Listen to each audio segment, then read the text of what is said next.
Just a brief run of show of what we're going to be doing today. The senator is going to provide an update on the federal response to our tornado disaster. The senator will take a few questions, and then we will begin the city briefing from the mayor and then other city officials regarding resources being available here in the city of St. Louis. It will go senator, a few questions for the senator, and then it will begin the city briefing. Thank you, guys.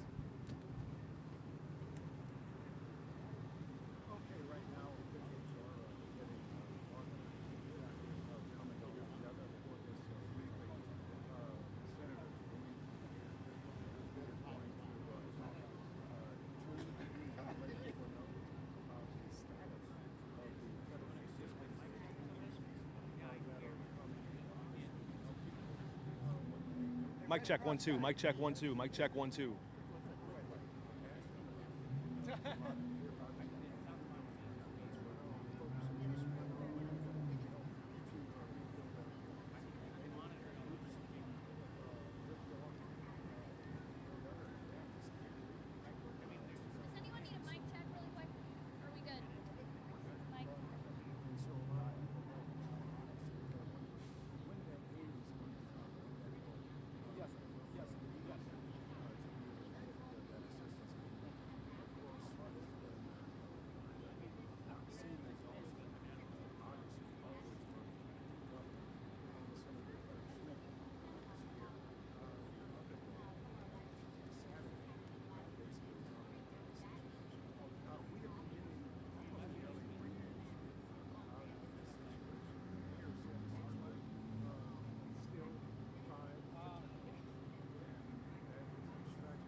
Slight change. Mayor is going to provide some brief remarks. Senator, questions for the senator, and then we're going to begin the official city briefing.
Test 1 2. Test 1 2. Test 1 2.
Good, how you doing? We good? All right, guys, everybody good? Can you hear me? Good? Wait for this guy. Are you good, sir? Good, okay. All right, it's good to be here. I've spent the last few hours on the ground, just walking, just going house to house up in Penrose, the Ville, just talking with people out on the street, meeting with their neighbors, hearing about what they're going through. The devastation, I don't have to tell you, is terrible. I think it is hard to capture in words. It is even harder to capture in some ways in images. You've really got to see it. And two things really strike me coming out of this. Number one is that the federal government has a big role to play here. We need to get the federal government mobilized. All federal resources that can be brought to bear here should be. All federal resources that are available need to come to this community. Can you guys hear me over that? I'll wait. Good.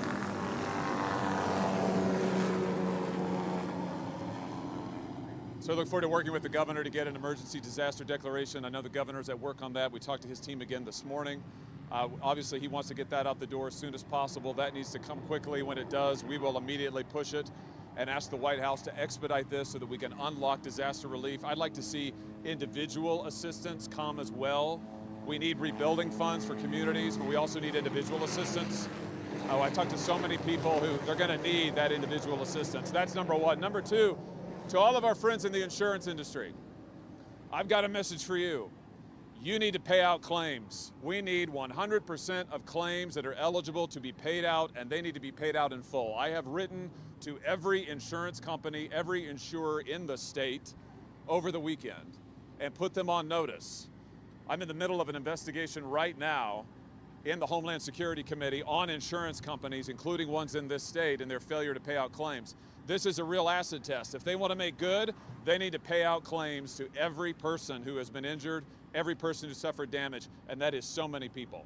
There's a lot of claims that need to be paid, and we will be tenacious. I have set up a hotline already at my Senate page. We have an email hotline. We've got an online portal devoted. We're going to have a number set up so people can call us. I've been handing out my number left and right. I said, if you can't get your claims processed, you come to me. I want to see these insurance companies pay out these claims. These folks are going to need it. I want to say thank you to the fire chief, who has done an extraordinary job. As I was walking the streets this morning, just talking to people, I had numerous people tell me that the fire folks had been in, had helped them, in some cases helped them move debris, had done wellness checks, helped them get out of the house. I want to thank the police chief. Chief Tracy is doing a phenomenal job. You know, what I heard over and over from residents today is they said our neighborhoods are calm. At night, they are safe. The mayor obviously has done a terrific job. She's got this situation in hand, is really working it hard. And now the federal government needs to do its part, and the insurance companies need to do their part. So there's a lot of work to do. There's a lot of rebuilding to do. But these are beautiful neighborhoods, beautiful communities, and the history here is extraordinary. As I was walking these streets, just talking to residents, talking about their grandmother lived here. They raised their children here. One family said they'd been here for 80 years. You know, those are that kind of community. You can't find that anywhere else. We don't want to see that lost. We want to see it rebuilt.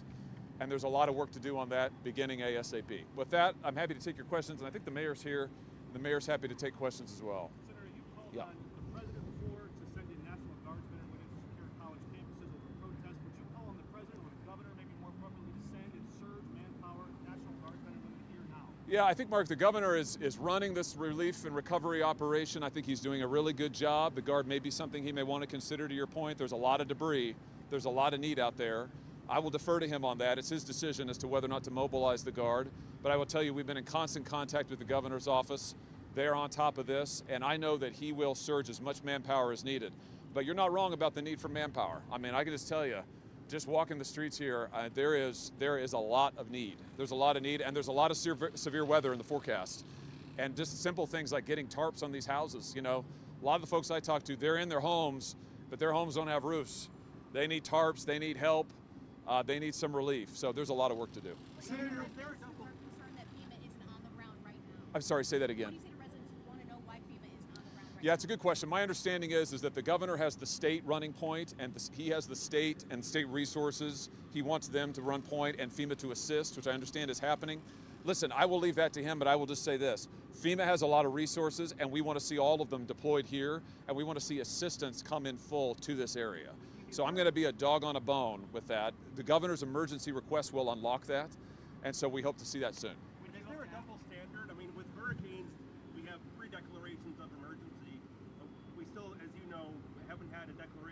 from the march. Yes. Are we talking about 2 months from now and still not having a declaration? Oh, I hope not. I hope not. I mean, the governor, I think, will make his request, his initial request this week. I hope within maybe the next day or so. And then I'm going to urge the White House to move on that immediately. I mean, this is very severe. I mean, it's very severe. And to your point, we cannot wait months. I'm not happy about the fact we're still waiting from all of that damage 2 months ago. We lost 12 people in those storms. We've lost 7 here. The scope of the damage is immense. 7 lives, it's horrible to lose, and the additional scope of the damage is immense. We need FEMA to act very quickly, very, very quickly, and that'll be my message to the president. From that Any March idea storm, why Arkansas FEMA was hasn't initially denied before they got approved again. Are you concerned that Missouri, for either March or earlier this month, could be denied initially? I'm told that we have not been denied from our earlier request. The White House is. Are you concerned you could be denied like Arkansas? No, because I think our governor is pretty good at putting in the declaration what he needs, and I've already talked to the White House about our earlier pending declaration. They've told me it is in order. The Governor Kehoe requested everything he was supposed to request. I would anticipate another disaster declaration request from him very soon. I don't want to speak for him, but I think it'll be very soon. And as soon as it comes, we will push it hard, and I'll urge the White House to act quickly. Senator, what's your reaction to seeing this damage, to seeing what's being looked at? You know, my reaction is that it's devastating, and just talking to residents, talking with them about the history there. I mean, talking to families who say, one gal told me, my son played in this tree that's now uprooted and lying over the top of her porch. Another gal who's 88 years old talked about raising her whole family there, and she lived in the house her mother lived in. I mean, this is the kind of tight-knit community that you can't just go find that magically. This has grown up over decades and decades. We want to see that rebuilt. And, you know, people's lives have been torn apart. I mean, this isn't just about physical damage, though that's severe. It's about the emotional damage. It's about a neighborhood being torn apart. But I tell you the other thing is, boy, these neighborhoods are strong. What I saw everywhere I went was volunteers out. I met one gal, they have no power in their house, and she said she's cooking for the whole neighborhood. And I said, how are you doing that without power? She showed me she had 3 grills, Weber grills, and a smoker stacked up on the sidewalk, and she was cooking for the entire neighborhood. Now that's neighborly spirit. That's Missouri right there. That's the best of who we are. So there's a lot of strength, there's a lot of heart. Now the federal government and the insurance companies need to do their part to help these good folks recover. Any instances yet where residents are getting denied claims for insurance? Not yet, but I will tell you, I was just talking with a gal who was on the phone with State Farm, who's the biggest insurer in our state, and who appeared before my committee just a few days ago. And their track record is not good. And I just talked to this gal who was on the phone with them today, and already she said they were telling her, well, we don't know when we can get an adjuster out there. Well, we need you to fill out these forms first. Well, and I said, I don't want to hear that. So she's got my number. I said, if they give you the runaround, I want to know about it. But can I just say again to the insurers in this state, to State Farm, to Allstate, to all of the insurers in the state, you need to pay out your claims. You're making lots of money, and you've made a lot of money on these people. It's time now to pay out their claims in full. Lauren, did you have something else? Yeah, is there anything Congress can do to legislate expediting this process? Do we Maybe. make it go faster? Well, and this is, this maybe gets to Greg's question. I mean, maybe we need to do something outside the hurricane context where we can get pre-declarations, where we can get moving more quickly.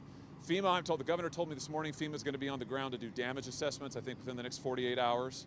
So, that's good, but this all needs to happen real fast. That needs to happen real fast. Senator, what do you Yeah. think has changed since the last administration to move this FEMA process along faster? What should change? What has changed? Well, I hope there's a sense of urgency. It's certainly, listen, this is my job to communicate a sense of urgency to FEMA and to the White House that this devastation is significant, the need is great, and we need to act quickly. And I would just communicate that same sense of urgency to the private insurers, because to be clear, FEMA can pay out individual assistance, and they should everywhere they can, but that's capped by law. Most of the individual assistance that people are going to see is going to come from their insurance companies. So that's why we need this investment in these communities. We need to see it come quickly. Yeah, Mark. We're hearing some reports of people perhaps posing as FEMA or scammers maybe in the neighborhood trying to take opportunity here. Yeah. What role does the state attorney general have Big role. in fighting back against that? Yeah, big role. This is an important point, and I know that Andrew Bailey, I've talked to the Attorney General about this storm. Often you get people who try to do price gouging right now. You get all kinds of scammers. So those people need to be prosecuted. If they're out there, they need to be charged, they need to be prosecuted. I know the Attorney General will do that. And let me just take my part as former Attorney General to warn any potential scammer out there, listen, what you're doing is illegal, you will be prosecuted. So my message is to the scammers, knock it off or face the full front of the law, the full force of the law. To the insurance companies, get with it, because these people need relief. Have you spoken to the president yet about what happened here? Not about this, but soon. Thank you, guys. Do you want to hear from the mayor? Anything the mayor can add? Senator, I just want to thank you. No, absolutely. I want to thank you for being here. Thank you for showing up to St. Louis. Thank you for making these requests. Thank you for being bold here. Thank you for having the back to St. Louis. Absolutely. Thank you. She's doing a great job. Thank you. Do you have any questions for me? I can give a quick brief. You guys know this was an unprecedented storm. Okay, 8 miles of pure destruction, at times a mile wide. We're talking about thousands of buildings. Thousands of families are being displaced. The recovery work is just beginning. We have gone through the search and rescue. Our fire department, our police department have done unprecedented amount of work. Our city departments have cleared the roads, and we are just getting started in the recovery mode. Best places for people who need housing tonight, where do they go? We are pointing people to 211, the American Red Cross. We are transporting people in a partnership with the American Red Cross from the Ville to shelters. 211 is the best place. If it gets overloaded, we have backup plans in place. We'll be announcing those as needed. Have you spoken to the governor about the National Guard? I have spoken to the governor. The governor has been incredibly communicative with me, my team, the state, everybody involved. I have full confidence that our governor is doing our part to make those asks, to make those declarations, so we can get the federal assistance that we so badly need to get through this unprecedented disaster. Is the What's the federal, problem with people returning to their homes that are unsafe? That are unsafe. The building division has already inspected well over 1,000 of these buildings. We are working on color coding them so folks know the danger level in getting in. There has been some concern about condemnations on buildings. This is purely that we're revamping that, so there's some color coding. We are not doing any work to take buildings down right now without ownership involved. We are purely out there trying to establish a level of safety so folks know the level of damage that their homes have withstood. But what about for people who return to them anyway, being the only thing they have? Yeah, it is their only thing they're having. We are working to make sure we have supplies and other housing for folks, and we're asking for folks to exercise extreme caution when re-entering their buildings. do you think the federal government is moving fast enough? Look, I'm hoping that the federal government kicks into gear here today. We absolutely desperately need federal assistance, and we are leaning on them to do what they can. The governor's office told us this morning they're considering maybe sending National Guard, but Okay. usually they help sandbag the floods. Could you use the manpower? We could absolutely use the manpower. Look, our folks have been working around the clock for 48 hours now, and they have done an incredible amount of work, but there is so much more work to be done. We absolutely need the manpower, and it could absolutely be helpful, and we reiterate that request. With the chains of severe guys, thinking about building inspectors, you don't have enough. Where would those extra resources? We are working on that. We are looking at doing exactly what you're talking about and pulling in resources from other capacities to help us out. If their building hasn't been checked yet, especially with more severe weather in the forecast for this evening, should people trust their buildings to be safe if there's any? If you don't, if there's any question, please don't trust your building. We are very concerned about coming weather. That is why we've gotten out tarps. We're working out 2x4, all the pieces to try to secure your property. But the human toll that this has already taken we've lost 5 lives. 38 people have been injured. We are very concerned about that. If you have any doubt, please seek shelter. Please don't chance it. Your lives are too important. We have shelter for you and your belongings. We're working on ways through insurance and federal assistance to make you whole. But please don't risk your lives tonight. Mayor, you still have a lot of citizens. Whether or not they're functioning. We are going to have a full report on that today. We are taking that very seriously. We will have more information today about that. I just don't have it right now. Mayor, you still have a lot of citizens with the who American want to Red help. Cross. What do you tell citizens who want to donate, who want to help? They want to do Thank you for asking. We do have our website up. We are plugging in ways for citizens to help. Please do sign up to volunteer. There are countless ways to help. We're streamlining that. We're coordinating it. We don't want citizens just going out willy-nilly because there are still so many down wires. There is still so much danger. Please, please, please sign up. Please do help. We have lots of ways to plug in. Please use caution if you do go out. We're not trying to discourage folks from helping the community. There's so much need out there, but please be careful. Thank you. We're going to get an update from the American Red Cross now. Good afternoon. The American Red Cross has been working very closely with the mayor's office to ensure that the residents in St. Louis City, particularly those hard-hit areas like the Ville and the Greater Ville and Penrose, that they get the transportation that they need to get to the emergency shelters. We're still working very hard to ensure that all the resources, so they're getting free meals at every shelter location, 3 meals per day. We're also encouraging people to call 1-800-RED-CROSS. As I mentioned, we want to make sure that we're actually assessing damage and collaborating with other partners to ensure that those financial aid that people are eligible for is coming to them. That will take some time, but it's really important for us just to have good track of information of people coming in and calling our 1-800 number. What specific help do you need from our viewers? Who is the priority today? And can you tell us your name? Yes, my name's Lucretia Cox. I'm the Executive Director of the American Red Cross. And our needs are to get the word out about our shelters. We want to make sure we know we surveyed the communities and they don't have power, so they can't hear us. And so we're actually today we're doing a outreach to make sure that they have flyers to know where our shelter locations are and to know where the pickup is. The pickup time for that, as the mayor has mentioned, is at 8 p.m. and it's at the Natural Bridge Save-A-Lot. And so we just want the word out about that. And so we just want to ensure, again, weather is coming. We want them to be safe. We know that some of the structures that they're in are unstable. And so we're just here to assist. What do you want to say to people who are camping out of their properties, concerned about their belongings? How would you advise them? Yes, we spent some time talking about that yesterday. We just want to make sure, I definitely understand that's all they have. They don't want to leave their properties, but it's really important that you are safe and you're secure. Your life is more important than all the belongings that you have. And so we just want to say, please seek shelter. All right, we're going to get an update from Ameren on power restoration, and then we're going to wrap up. Afternoon. Can you say your name? Yes, Title? Landy Wentz, Ameren, Missouri, Senior Director, Regional Operations. First, I'd just like to show appreciation for the collaboration with St. Louis City, St. Louis County, the first responders. It's been just a yeoman effort for everybody working together. Currently, we have about 2,000 workers on the ground here. Mostly 80% of those are concentrated in the city. We're down about 30,000 outages in the city, but we're at that point where the outages are now very difficult. There's still a lot of structural damage that's on our lines, a lot of vegetation. We've counted about 300 poles we've replaced or at this point and counting.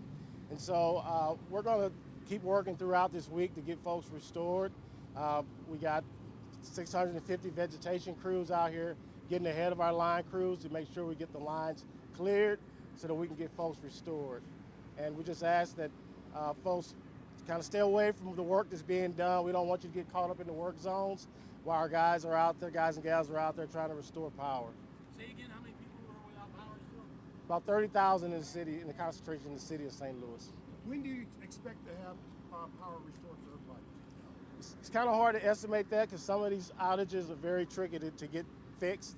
So as we figure that out, we'll get a more updated ECR. But we're going to be working throughout the week. They'll be getting restored each day as we work throughout the week. Can we get a general timeline? Are we talking days for some of those tricky ones, weeks? Yeah, it could be up to Friday for some of these properties, and some of them, will not get restored because they can't be, because they're not inhabitable to be restored. Is there any update on a moratorium for customers? So we're working with multiple agencies and municipalities, and we're going to see what's the best way forward for our customers. But we're definitely working on a plan. Thank you. Any other questions, Mayor?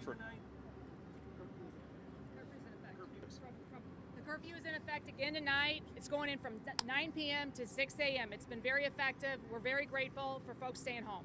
Hey, Senator, can you clarify on the deaths? You said 7, but we've been hearing 5. I'm sorry, total 7. 5 here, 2 south. 2, yeah. Have there been any arrests for violations of the curfew? Chief Robert Tracy. No, we haven't had any arrests at this time. We have people who have been cooperating. I think the community has come together. And then if there are people that come into the area, they are complying with our officers. We have, I keep telling everyone, 12-hour shifts. we're not only controlling this area, the impact area, but we're not forgetting about the rest of the city. But the curfew, just to follow up, 9 p.m. to 6 a.m., only for the impact area in the 5th and 6th district, not for the whole city right now. But we're making sure people are cooperating, and I thank you. And we'll tell you when we lift it, so until further notice, it's going to be on unless we pull that back. So thank you. Still no examples of looting, still no cases of We haven't, there's been some reported cases, but I have not seen any reports on it, and certainly we go through that. So I'm very proud of this city. I'm really proud of the plan that's been put in place, because there hasn't been much. We talk about looting after we have these natural disasters that happen, but we haven't seen that in the city of St. Louis. Once again, very proud of the community, proud of the people coming together, and not seeing any of that. But that doesn't mean we're not going to be vigilant to ensure that that doesn't happen. Yeah. Yes, Susie. So much Yes. of it is governed by the state level Yes. regulations. How do you envision your office and federal government working with the state to make sure that they're actually complying? Well, a couple of things. Number one is that regardless of who the regulator is, when a policyholder has a policy that says that they are eligible up to a certain amount, and you've got the insurance company that's just flatly refusing to pay it, we've got a problem. But number two, we want to work with state enforcers, because it's really the enforcers that are at the state level who can bring suit, whether it's the state insurance, those who oversee the insurance, and then also the Attorney General. And I would love to see some suits for insurance fraud against the insurers. We see insurance fraud all the time against individuals, and hey, that's fine. If you're an individual and you're trying to scam them, you should be prosecuted. But what I have seen in my investigation is a systematic abuse of the insurance system, where these companies know that they're lowballing their claims, their policy holders. They know they're not paying out, and they just keep doing it anyway. Those people ought to be sued, but they also ought to be prosecuted wherever possible. And we want to work with local and state enforcement authorities to see that that happens. Believe me, I have the power of the subpoena on the Homeland Security Committee. So I just say again to our friends in the insurance industry in Missouri, we love you right up until you don't pay your claims. And if you don't pay your claims, you're going to get a subpoena from me. And I hope you'll hear from enforcement authorities. These people need their claims paid, and they need them paid immediately. Immediately. I love the idea of a moratorium, by the way. Didn't you ask about that? On electricity claims. I hope they'll do that. I want to say for the record. Are you concerned that premiums will also rise if insurance companies take advantage of disaster? Better not be. That's price gouging, which is forbidden by Missouri law. So you can't just rate. This is the same thing with owners of convenience stores. You cannot jack up prices. Water, same deal. We have anti-price gouging laws in Missouri. I know the Attorney General will enforce those in a very tough manner, and that includes insurance. So we don't want to see premiums all of a sudden tomorrow skyrocket. That's not how it works. We want to see the insurance companies pay what they should pay. And same with homeowners being dropped. We've seen that after disasters when homeowners Same deal. That's the same deal. That's illegal. You cannot, as an insurer, you cannot drop off somebody just because you don't want to pay their claim or try to beat them to it. And before they file a claim, you drop them. That again would run afoul of our protection, our consumer protection laws. And believe me, I'll be talking to the Attorney General to make sure that those get enforced. I know he loves to enforce them. He's good at it. Thank you guys for covering this. And I want to say again, it has been the spirit and the heart that I see in this community is incredible. And what the work that the police chief has done, the fire chief has done, has been absolutely outstanding. All of our law enforcement, terrific work from the mayor. And now the federal government needs to do its part. Thank you. Thanks for being here. Thanks for covering this.